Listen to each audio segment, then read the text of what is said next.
नमस्कार दोस्तों, Haryana study IQ YouTube channel पे आप सभी का बहुत बहुत स्वागत है। और मेरे पीछे आपको थंबनेल नजर आ रहा होगा HPSC TO ATO यानी कि जो ट्रेजरी ऑफिसर और जो असिस्टेंट ट्रेजरी ऑफिसर का जो पेपर आपका होना है। तो जो भी कैंडिडेट हैं इस एग्जाम के लिए तैयारी कर रहे हैं, प्रिपरेशन कर रहे हैं, एक लंबे समय से आप लोग इस पेपर का इंतजार कर रहे थे कि पेपर कब होगा, पेपर कब होगा। और कुछ एडमिनिस्ट्रेटिव रीजंस थे जिसकी वजह से एग्जाम नहीं हो पाया था। और अभी इस एग्जाम के रिगार्डिंग यहाँ पे आपको नजर आ रहा होगा post exam date, paper pattern, syllabus. तो आज इन सभी बातों पर डिस्कस करेंगे, सभी चीजों को जो है वो हम देखेंगे।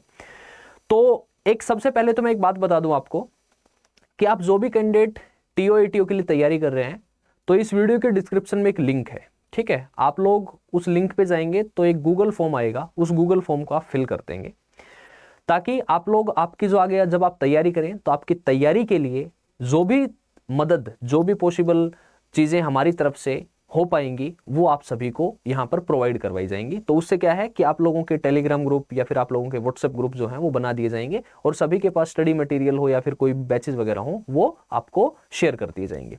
तो शुरू करते हैं, स्टार्ट करते हैं कि आज मैं आप लोगों के सामने ये जो डिस्कशन है, ये डिस्कशन क्यों लेके आया हूँ। तो हरियाणा के जो गैजेट है, उस हरियाणा के गैजेट में 3-4 दिन पहले एक ऑफिशियली एक न्यूज आती है, एक नोटिफिकेशन आता है। यहां पर आप देख सकते हैं कि ये जो दिख रहा है आपको, हरियाणा सरकार वित्त विभाग अधिसूचना, ये पहले हिंदी में है और फिर उसके बाद नीचे आगे आप जाके देखेंगे तो नीचे आप जाके देखेंगे तो आपको यहां पर इंग्लिश में नजर आएगा। तो मैं आपको बता दूं कि इसमें क्या कुछ इस गैजेट में आया है और क्या कुछ इस गैजेट में बताया गया है। तो ये ऑफिशियली हरियाणा गवर्नमेंट का गैजेट है और ये आपका 8 जुलाई 2025 यानी कि आपका 3-4 दिन पहले ये गैजेट आपका पब्लिश हुआ है, उसमें आया है। और इसमें क्लियरली मेंशन्ड है that in the Haryana finance department treasuries group B services rules 1980 hereinafter called the said rules in rule 9 for the sub rule 1 for clause B the following clause shall be substituted namely. ये तो चलो ठीक है, उनकी जो administrative language है वो है। और ये कहता है in case of assistant treasury officer 25% by promotion from amongst the assistant superintendent treasuries and 75% by the direct recruitment, कि 75% जो कैंडिडेट होंगे वो डायरेक्ट रिक्रूटमेंट से आएंगे। and in the said rules for appendix A the following appendix shall be substituted namely।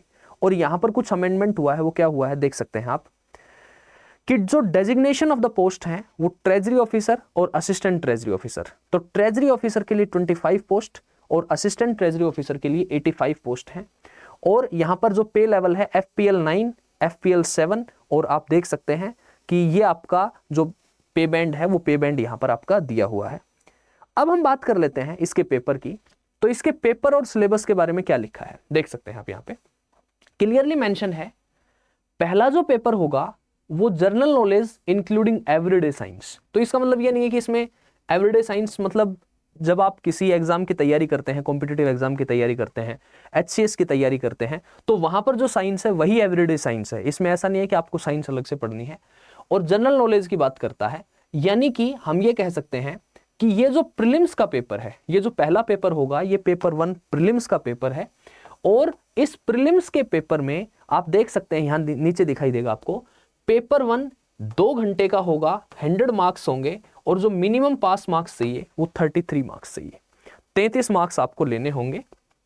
इस paper में केवल एक पेपर होगा जो आपका, मैं आपको यही कहूंगा कि जो हरियाणा सिविल सर्विसेज का जो प्रीलिम्स होता है उस हरियाणा सिविल सर्विसेज के प्रीलिम्स के लेवल का ही ये पेपर होगा। HPSC कंडक्ट करवाती है, आपको पता है। तो यहां पर जो पेपर होगा वो भी क्या होगा, HCS के प्रीलिम्स की जिस प्रकार से जनरल नॉलेज अगर उसने लिख दिया तो आपको सारे सब्जेक्ट पढ़ने होंगे, हिस्ट्री भी होगा, ज्योग्राफी भी होगा, पॉलिटी भी होगा, साइंस भी होगा, इकोनॉमी भी होगा, करंट अफेयर भी होगा, हरियाणा स्पेसिफिक टॉपिक भी होंगे। वो सारे टॉपिक आपको यहाँ पर कवर करने पड़ेंगे। और साइंस उसने अलग से लिखा है तो ऑब्वियस सी बात है साइंस आपको पढ़ना पड़ेगा। और पेपर 1 के रिगार्डिंग वो कहता है कि पेपर 1 2 घंटे का होगा, 100 मार्क्स, 33 इसमें नंबर आपको मिनिमम पास मार्क्स लेने होंगे। लेकिन मैं बता दूं कि जिस हिसाब से वैकेंसीज होंगी उसके अकॉर्डिंग फिर वो कितने गुना कैंडिडेट को मेंस के लिए बुलाते हैं, इट डिपेंड्स। आगे कहता है पेपर 2 जो होगा precis writing, noting and drafting. तो प्रेसी राइटिंग, नोटिंग और ड्राफ्टिंग हिंदी में भी और इंग्लिश में भी, both in Hindi and English. और पेपर थर्ड है, उसमें होंगे government accounts from chapter 1 to 8 of the book titled an introduction to Indian government account and audit issued by controller and auditor general of India. आप लोग polity में पढ़ते होंगे, नियंत्रक एवं महालेखा परीक्षक। तो वहां पर जो गवर्नमेंट अकाउंट है वो चैप्टर 1 to 8 और कौन सी book, an introduction to the Indian government account and audit. ये दो पेपर आपके मेंस में होंगे। दूसरा और तीसरा जो पेपर होंगे वो 3-3 घंटे के पेपर होंगे, 100 मार्क्स हैं और मिनिमम पास मार्क्स यहां भी 33 ही लिखा है। बट इसका मतलब ये मत सोचना कि 33 नंबर में ही पास हो जाएंगे ना। और टोटल रिटन एग्जाम हो गया 200 मार्क्स का और मिनिमम पास मार्क देखो यहां 33 और 33 तो 66 होता है, बट यहां 80 लिखा है। और जो आपका वाइवा होगा यानी कि आपका जो इंटरव्यू होगा वो 25 मार्क्स का होगा और मेरिट बनेगी 225 में से। यानी कि ये पेपर है क्वालिफाइंग, प्रीलिम्स जो है वो क्वालिफाइंग और मेंस के दोनों पेपर और प्लस 25 मार्क्स का आपका इंटरव्यू, 225 में से आपकी मेरिट बनेगी। और आगे जब हम इसको पढ़ते हैं तो कहता है paper 1 shall be of multiple choice objective type OMR based for the selection of candidate for main examination for the paper 2 and 3। यानी कि पेपर 1 होगा ऑब्जेक्टिव टाइप पेपर होगा और वो केवल और केवल क्वालिफाइंग है, उसके मार्क्स मेंस में नहीं जुड़ेंगे। जो कैंडिडेट उसको क्वालिफाई करेंगे वो पेपर सेकंड और पेपर थर्ड में अपीयर करेंगे। Paper third will be printed in both Hindi and English language. Paper third जो है, जो आपका जो controller and auditor general of India की जो बुक है उसमें चैप्टर नंबर 1 से 8 है, हिंदी और इंग्लिश लैंग्वेज में होगा। Candidate shall be allowed to answer the question either in Hindi और English but not partly in Hindi and partly in English. या तो आप एकदम हिंदी में लिखेंगे या फिर आप एकदम अंग्रेजी में लिखेंगे, ऐसा नहीं है कि बीच में मिक्सअप कर दिया, नहीं। Total number of candidate to be admitted to main examination shall be 15 times the number of advertised vacancies. जो एडवर्टाइज्ड वैकेंसी है उसका 15 गुना कैंडिडेट मेंस के लिए बुलाए जाएंगे। The total number of candidate to be called for interview shall be 3 times the advertised vacancy. कि जो भी कैंडिडेट अपीयर हुए हैं वो सारे कैंडिडेट बैठेंगे पेपर में, 15 गुना को मेंस लिखवाएंगे और उस मेंस लिखवाने के बाद वो 3 गुना कैंडिडेट को इंटरव्यू के लिए बुलाएंगे। No candidate shall be called for viva test unless he attend at least 40% marks in aggregate।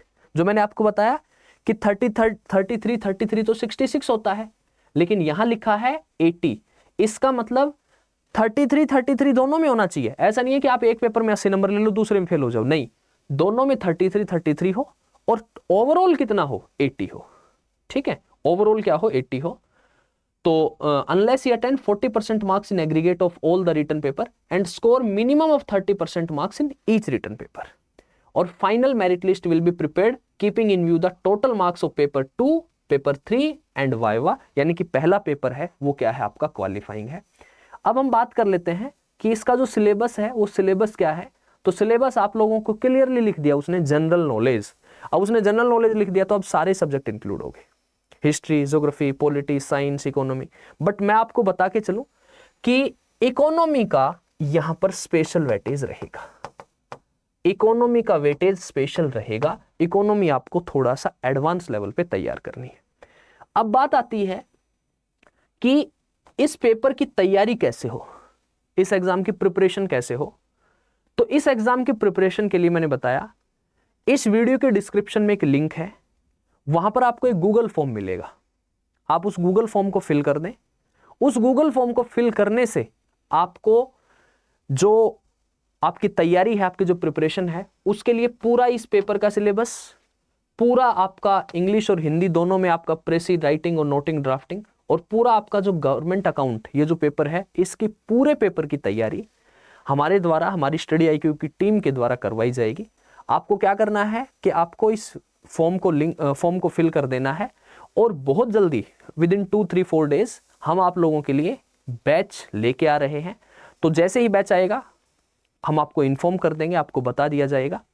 और सबसे इंपॉर्टेंट, सबसे जरूरी बात कि ये पेपर पिछले 2-3 साल से सरकार ने ठंडे बस्ते में डाला हुआ था, अभी इस पेपर के ऊपर दोबारा से नोटिफिकेशन आया है। तो उम्मीद है, और दूसरा आपको पता है कि असिस्टेंट प्रोफेसर के जो पेपर हैं वो मोस्टली पेपर खत्म हो चुके हैं। तो अब जो HPSC है उसका अगला जो काम है वो TO-ATO का पेपर कंडक्ट करवाना है, और फिर देन आफ्टर देखते हैं कि जो HCS का पेपर है वो HCS का पेपर आपका ऑप्शनल के रिगार्डिंग आपको पता है कि थोड़ा सा मामला अटका हुआ है, तो तब तक वो क्लियर हो जाएगा और आपका HCS का पेपर जो है वो HCS का पेपर आपका सामने आ जाएगा। तो यहां तक की बात मैं चाहूंगा, मैं उम्मीद करूंगा कि आप लोगों को समझ में आ गई होगी, ठीक है। इवन देन कोई डाउट हो तो मेरी टेलीग्राम आईडी है geography by Narendra sir, NARENDRA, आप मेरे से वहां कॉन्टेक्ट कर सकते हैं। और लास्ट यही कहना चाहूंगा कि यदि आप लोगों ने इस फॉर्म को फिल किया है और आप लोग तैयारी कर रहे हैं तो अपनी तैयारी प्रिपरेशन है उसका गियर अब चेंज कर दीजिए और हमारे साथ जुड़े रहिए। जैसे ही कोई इंफॉर्मेशन आती है हम आपको इन्फॉर्म करते हैं। अदरवाइज आपके लिए, आपकी तैयारी के लिए, आपके प्रिपरेशन के लिए बहुत जल्दी हम 2-4 दिन में हम आपके लिए बैच लेके आने वाले हैं, और वहां पर आप एकदम सिस्टमैटिक वे में अपनी तैयारी प्रिपरेशन को आगे लेके जाएंगे। और इसके अलावा यदि और कोई डाउट है तो इस वीडियो के कमेंट सेक्शन में आप लोग बता दें। तो जो वैकेंसी थी, जो पोस्ट थी, जो पेपर है, जो एग्जाम का सिलेबस है और किस तरीके से पेपर होगा, वो सारा मैंने आप लोगों के साथ डिस्कस कर लिया है, शेयर कर लिया है, साझा कर लिया है। तो लास्ट यही कहना चाहूंगा कि अपनी तैयारी शुरू कर दीजिए, स्टार्ट कर दीजिए। Bye bye, see you, take care, best of luck. मिलते हैं नेक्स्ट वीडियो में, तब तक के लिए टेक केयर।